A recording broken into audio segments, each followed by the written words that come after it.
Saat ini kita berada di surat Ali Imran 97.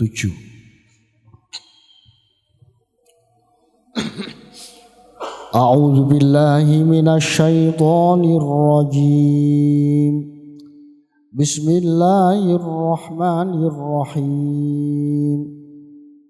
Fihi ayatun bayyinatun maqamu Ibrahim wa man dakhalahu kana amina walillahi 'alan nasi hijjul baiti man istata'a ilaihi sabila wa man kafara fa innallaha ghaniyyun 'anil 'alamin.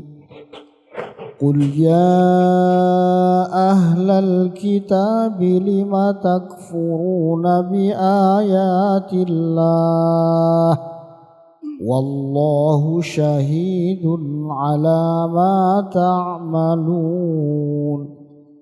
Qul ya ahlal kitabi lima tasudduna an sabilillah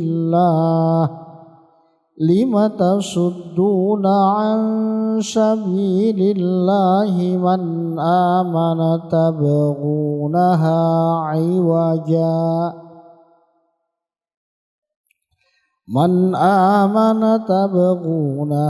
'iwaja wa hum syuhada wa mallahu bighafilin amma ta'malun. Shadaqallahul azim. Masih melanjutkan dari ayat sebelumnya yang mengatakan bahwa bangunan pertama yang dibangun untuk ibadah para manusia adalah Baitullah, Ka'bah yang ada di Makkah, Ini karena ada pernyataan-pernyataan dari Yahudi Nasrani yang mengatakan bahwasannya bangunan pertama itu adalah Baitul Maqdis. Dibantah langsung oleh Allah, inna awwala baiti wudi'a lin-nas lalladzi bi Bakkata mubarakah. Sungguh bangunan pertama, rumah pertama yang dibangun untuk ibadah manusia adalah alladzi bi Bakkah, yang ada di Mekah. Fihi ayatun bayyinatun maqamu Ibrahim wa man dakhalahu kana amina. Di dalam penjelasan ini ada banyak bukti-bukti konkret.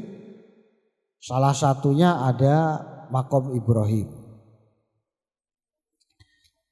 Jadi kita disunahkan juga setelah tawaf itu disunahkan untuk melaksanakan sholat sunat di belakang maqam Ibrahim. Tapi ya kalau dekat-dekat itu kan posisi di lingkaran Ka'bah tidak memungkinkan, ya agak menjauh aja untuk ketenangan dan keamanan. Ayat ini dilanjutkan, walillahi 'alan nasi hijjul baiti man istata'a ilaihi sabila. Wajib bagi manusia untuk melaksanakan haji ke Baitullah.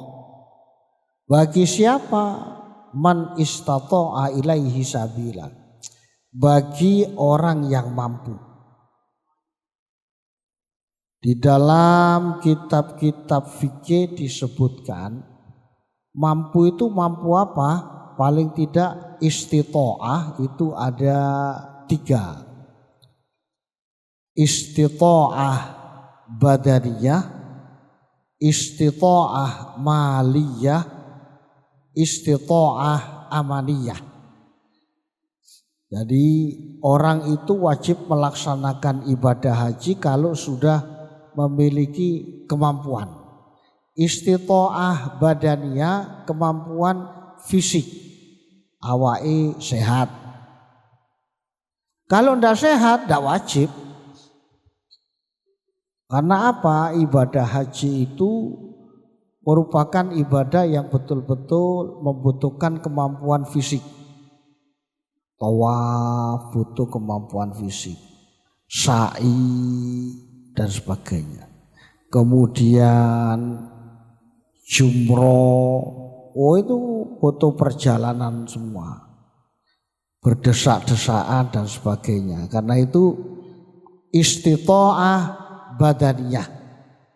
Bagi Bapak Ibu yang sudah sesuai dengan daftarnya mau melaksanakan ibadah haji, ya harus dijaga pola makan, pola kesehatannya supaya nanti betul-betul kuat. Mudah-mudahan yang belum haji bisa ditakdirkan oleh Allah untuk segera bisa melaksanakan haji ke Baitullah. Amin, Allahumma amin. Ya, namanya ini rukun Islam, tetap itu kayak rukun Islam. Istitoah maliyah, punya kemampuan finansial, duwe bondo, awake sehat, duwe gak duwe, ya gak dadi kan gak iso daftar. Ya, itu. Jadi termasuk istitoah juga di sini, istato'a ilaihi sabila, kemampuan finansial, iso bayar. Tapi banyak sesuatu yang tidak bisa dinalar terjadi berkaitan dengan orang-orang yang dipanggil oleh Allah. Kalau Allah sudah memanggil, pasti Allah memberikan kemampuan kepada yang dipanggil itu. Jadi kadang-kadang kalau kan ada orang kemampuan fisiknya ada, kemampuan finansialnya ada. Kemudian yang ketiga istitoah amaniyah, kemampuan keamanan. Artinya ya ada kendaraannya, ada transportasinya, suasana dan kondisi wilayahnya juga aman. Itu kemampuan. Tapi kalau tidak dipanggil oleh Allah ya tidak mampu sama saja. Jadi itulah pengertian dari manistata'a ilaihi sabilah. Wa man kafara fa innallaha ghaniyun 'anil 'alamin. Ai man tarakal hajja fa innallaha mustaghnin 'an ibadatihi wa 'anil khalqi ajma'in. Wa 'abbaru anhu bil kufri taghlizan 'alaihi. Jadi barang siapa tidak melakukan ibadah haji padahal sudah punya kemampuan-kemampuan. Loh, kula niki nggih pun mampu. Fisik mampu. Daftar wis bayar wis lunas. Keamanan ada. Kok gak dipanggil-panggil? Yaitu bagian dari kemampuan. Durung waktune ya karena ya keinginan dari orang Islam untuk melaksanakan ibadah haji untuk Indonesia ini sangat kuat. Ya, wajar kalau ada daftar tunggu. Sebab kalau gak diatur ya ruwet. Ini sekarang yang ada perkembangan, kalau dulu umroh itu kan mesti ada pakai jasa travel. Sekarang ada peraturan bisa umroh mandiri. Jenengan duwe-duwe terus belajar, sudah biasa traveling ke luar negeri dan sebagainya, bisa berangkat sendiri, misalnya berdua suami istri, Booking hotel sekarang dari jauh kan ya bisa. Pakai Traveloka misalnya. Booking hotel untuk tanggal sekian, sekian, sekian. Nah, bisa. Sekarang diperbolehkan. Diperbolehkan. Jadi ini memang kewajiban haji itu. Siapa yang sudah memenuhi persyaratan kemampuan ini, kok tidak melaksanakan, fa innallaha ghaniyun 'anil 'alamin. Allah tidak butuh pada orang itu. Ya nuwun sewu, kadang-kadang ada orang wis biyen duwe duit tapi tidak berangkat-berangkat. Katanya gini, saya takut. Lu takut apa? Soalnya banyak salahnya. Ya kan? Ya tidak apa-apa. Justru misalnya di sana itu ada kesempatan untuk bertaubat kepada Allah Subhanahu wa taala dengan baik. Kalau di dalam redaksi di tafsir ini Allah menggunakan istilah kafaro. Wa man kafaro fa innallaha ghaniyun 'anil 'alamin. Kafaro di sini maksudnya jahada, ingkar terhadap kewajiban haji. Kan ada itu kelompok tertentu, haji gak harus ke Mekah misalnya. Udah bisa. Tetap di dalam Islam haji itu ya tempatnya memang di sana, tidak ada di tempat lain. Itu kan tanah suci, di panti ada tanah suci misalnya. Ya mboten enten aku tekan di teko haji, tekan di pulang dari tanah suci. Oleh neng panti ono jenenge suci, itu tanah suci. Ya repot. Kan banyak pendapat-pendapat itu yang macam-macam. Ada pendapat yang menginginkan supaya waktunya pelaksanaan haji itu tidak hanya di bulan Dzulhijjah, sepanjang tahun. Lah masalahnya ini kan ibadah. Urusan ibadah yang ngatur ketentuannya kan Gusti Allah. Ya memang ditentukan seperti itu. Tidak bisa. Kan supaya tidak terlalu menumpuk antriannya. Ya sudahlah. Kalau misalnya sudah antri, kemudian tidak sampai keturutan haji, mudah-mudahan menunggu ibadah haji itu nilainya sebagai haji juga. Sama dengan dalil-dalil Kanjeng Nabi dawuh sapa sing wiritan nek masjid nunggu jamaah sholat, setelah itu saking keselip keturun, maka sepanjang tidurnya ini bernilai menunggu ibadah sholat itu. Ya menunggu itu. Ya saja aturannya seperti itu, ya ditunggu aja. Ditunggu aja. Ada yang mengatakan, "Le aku daftar saiki podo ambek daftarno putuku." Kenapa? Nanti kan gini.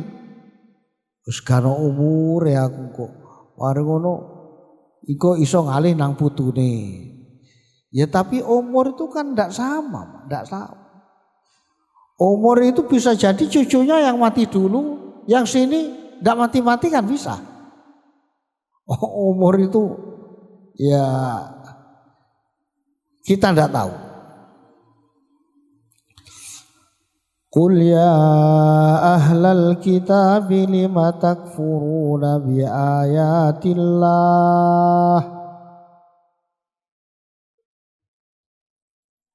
Ini berkaitan dengan orang-orang ahlul kitab. Katakan Muhammad, wahai ahli kitab, kenapa kamu kufur terhadap ayat-ayat Allah? Lima tajhaduna bil Quran al-munazzal ala Muhammad. Kenapa sih kamu kok tidak percaya terhadap Quran yang diturunkan kepada Muhammad? Ma'aqiyamid dalail wal barahin ala sidqi. Padahal sudah ditunjukkan bukti-bukti konkret, bukti-bukti yang sangat kuat dalil-dalil yang sangat logis terhadap kebenaran bahwa Al-Quran itu diturunkan kepada Muhammad. Ini persoalan hidayah juga.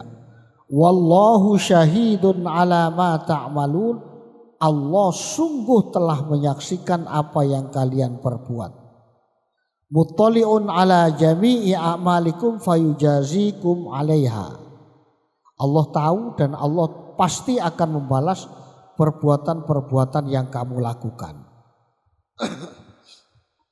Jadi orang-orang kufaru Makkah, orang-orang musyrikin itu terus nun sewu. Kadang-kadang orang bukan tidak percaya.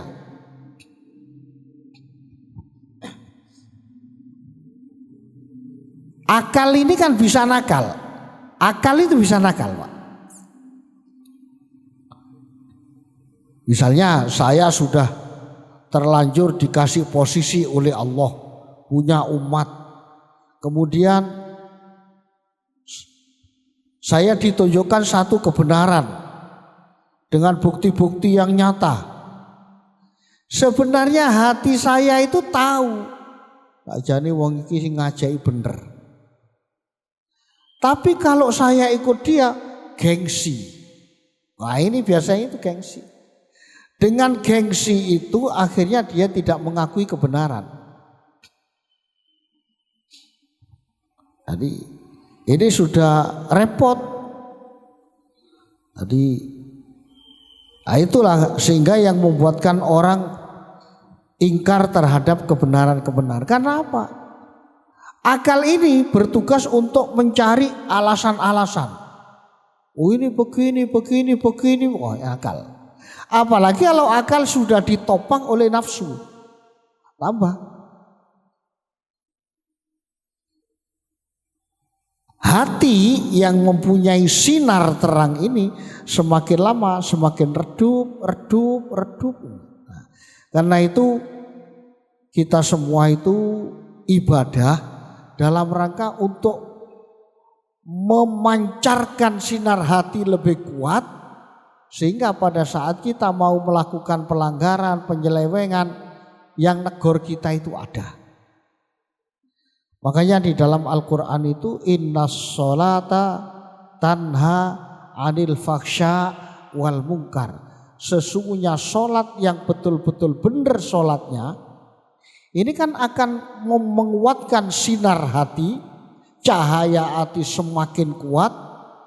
Kalau itu kuat, maka pada saat kita nyeleweng ada yang mencegah. Pada saat kita mau belok ada yang mencegah.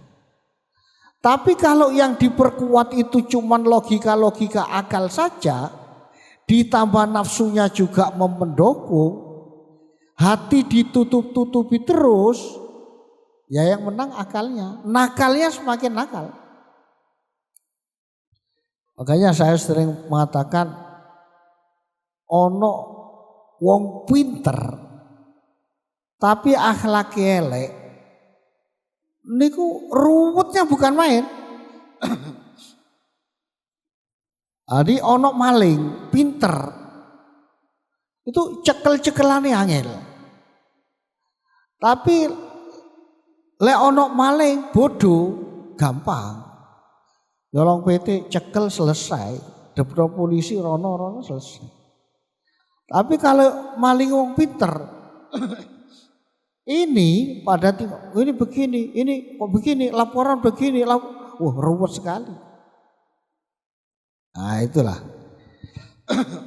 Maka itu di sini kita perlu menguatkan. Jadi dengan rutin sholat subuh, dengan sholat berjamaah terus ini membesarkan, menguatkan sinar hati ini supaya memancar dengan kuat.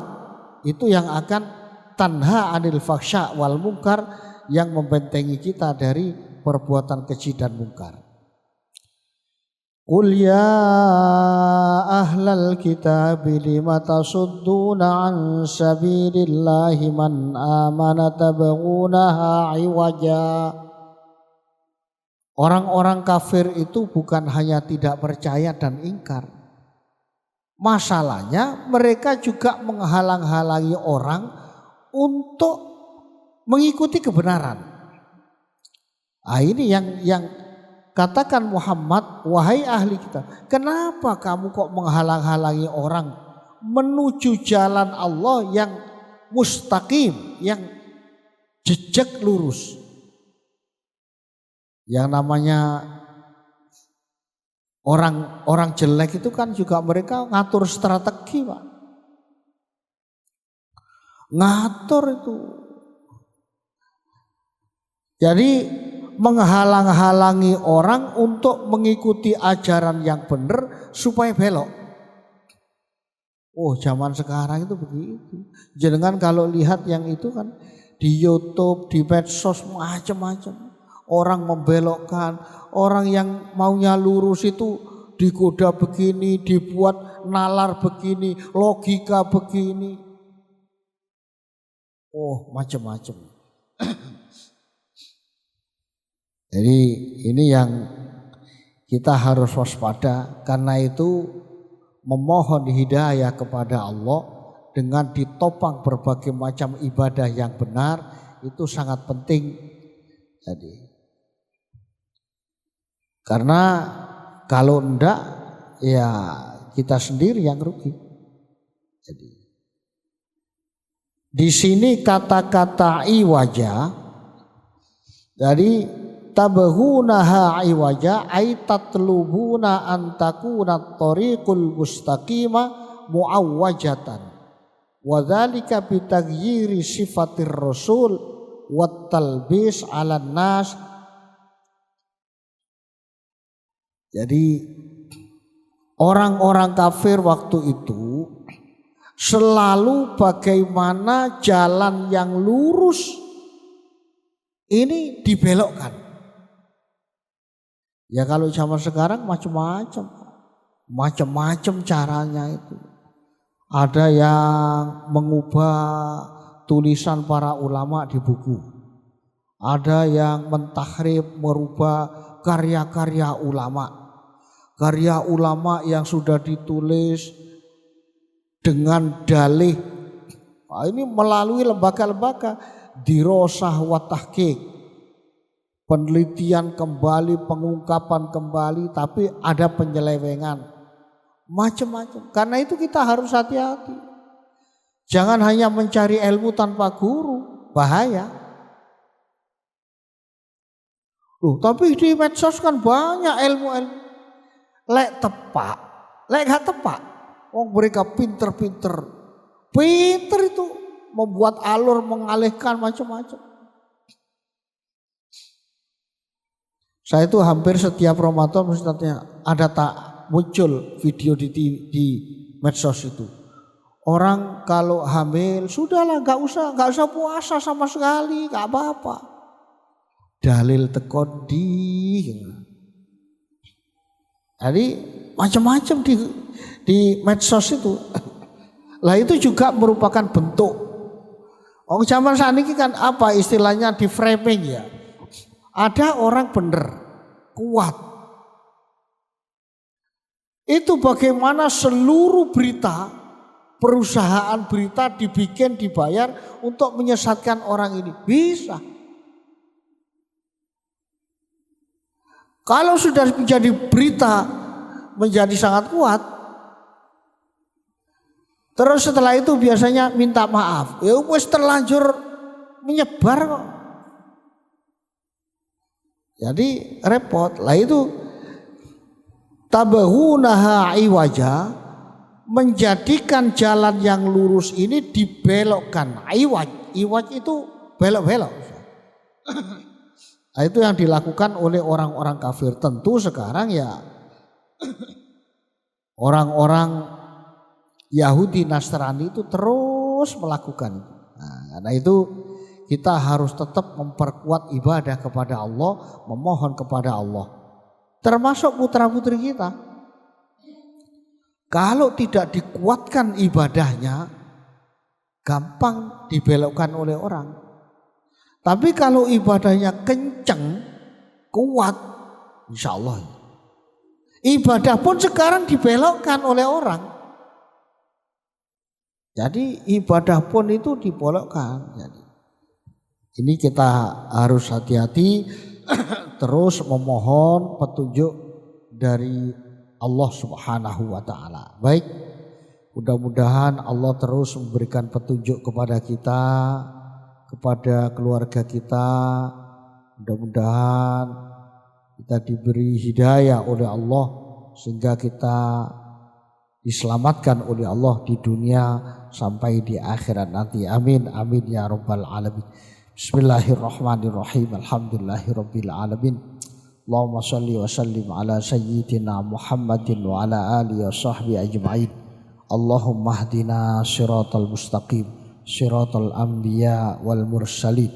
Allahumma a'inna ala dzikrika wa syukrika wa husni ibadatik.